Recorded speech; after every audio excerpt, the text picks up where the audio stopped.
Bagaimana kabarnya hari ini? Semoga semua dalam keadaan sehat dan semangat.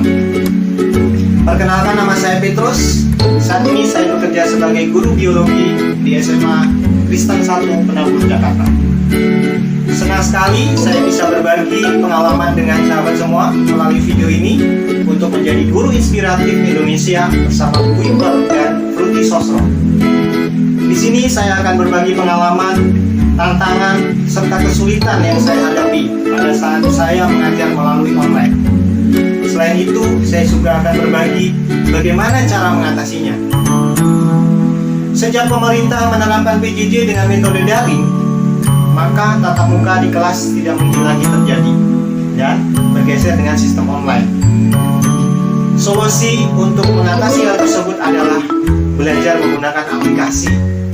Di antaranya adalah Google Classroom, Zoom As, Wimper, dan bahkan mungkin bisa dengan menggunakan WhatsApp melalui handphone. Dalam pelaksanaannya, kita sering menemukan kesulitan dan tantangan.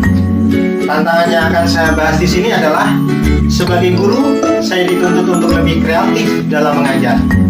Perlu keterampilan dalam penggunaan berbagai metode pembelajaran online, penguasaan TIK untuk mendukung pengajaran.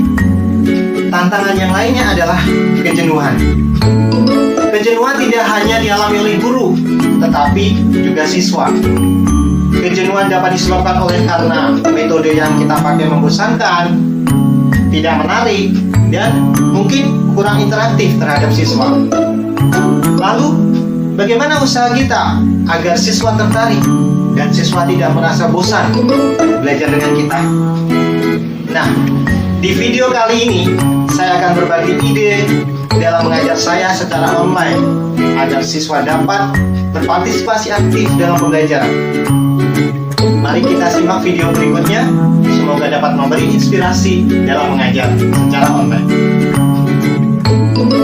Langkah pertama yang bisa dilakukan dalam pembelajaran adalah memberikan persepsi untuk memasuki materi selanjutnya.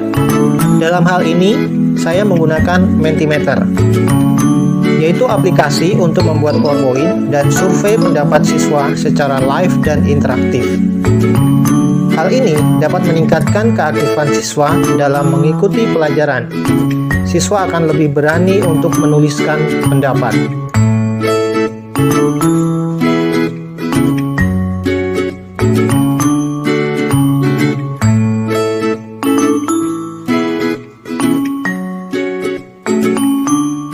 Yang kedua adalah menyiapkan PowerPoint yang menarik. PowerPoint bisa menggunakan gambar dan tulisan yang singkat dan jelas. Selain itu, kita bisa menambahkan animasi-animasi yang menarik sehingga siswa akan lebih tertarik dan tidak merasa bosan untuk memperhatikan presentasi kita.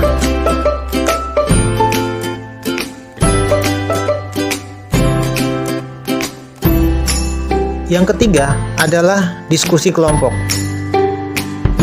Dengan memanfaatkan breakout room di Zoom, kita bisa membuat kelompok-kelompok yang lebih kecil, sehingga siswa akan lebih fokus untuk membicarakan materi tertentu. Dalam kelompok kecil ini, mereka dapat mendiskusikan bahan-bahan yang dipelajari dengan menggunakan aplikasi Google Docs.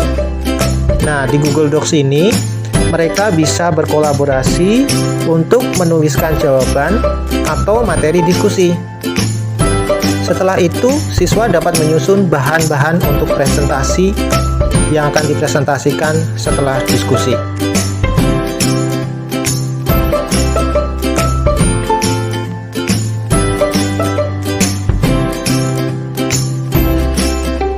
Yang keempat adalah presentasi kelompok. Setiap kelompok akan mempresentasikan hasil diskusinya, bisa dengan menggunakan PowerPoint atau media lain dengan cara share screen. Yang kelima adalah evaluasi pembelajaran. Apakah siswa memahami materi yang sudah dijelaskan atau belum? Dalam hal ini, bisa menggunakan Quizzes, yaitu aplikasi kuis interaktif yang dapat dilakukan secara live. Dengan kuis ini, anak-anak lebih tertantang dan menikmati karena seperti main game. Hasil dari kuis juga bisa langsung dilihat dan dibahas.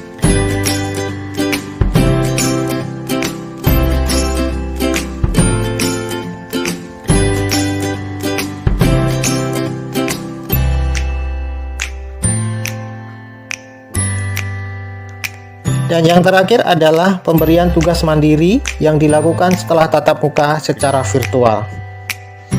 Demikian sharing saya dalam mengajar, semoga dapat memberi inspirasi untuk guru-guru di Indonesia.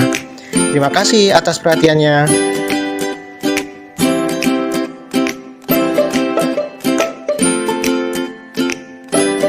Demikian tadi pengalaman saya dalam mengajar secara online. Jika saya simpulkan langkah-langkah dalam pembelajaran supaya lebih menarik sebagai berikut. Yang pertama, menggunakan Mentimeter.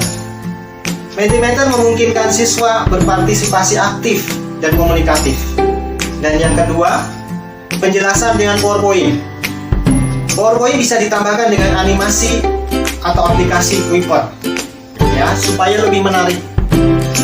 Yang ketiga adalah diskusi kelompok dengan breakout room di Zoom dan Google Docs. Memungkinkan juga siswa dapat berkomunikasi.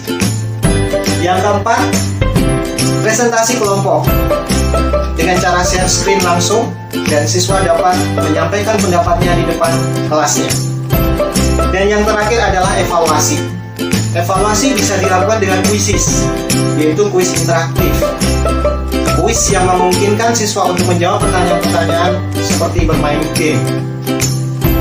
Dampak nyata dari metode ini, siswa akan lebih aktif dan komunikatif dalam pembelajaran, tidak hanya sekedar menjadi pendengar dan penonton. Demikian yang dapat saya sampaikan. Semoga PJJ menjadi lebih menarik dan bermakna di hati siswa. Terima kasih atas perhatiannya. Mari menjadi guru inspiratif di Indonesia bersama Kuiper dan Fruity Sosro.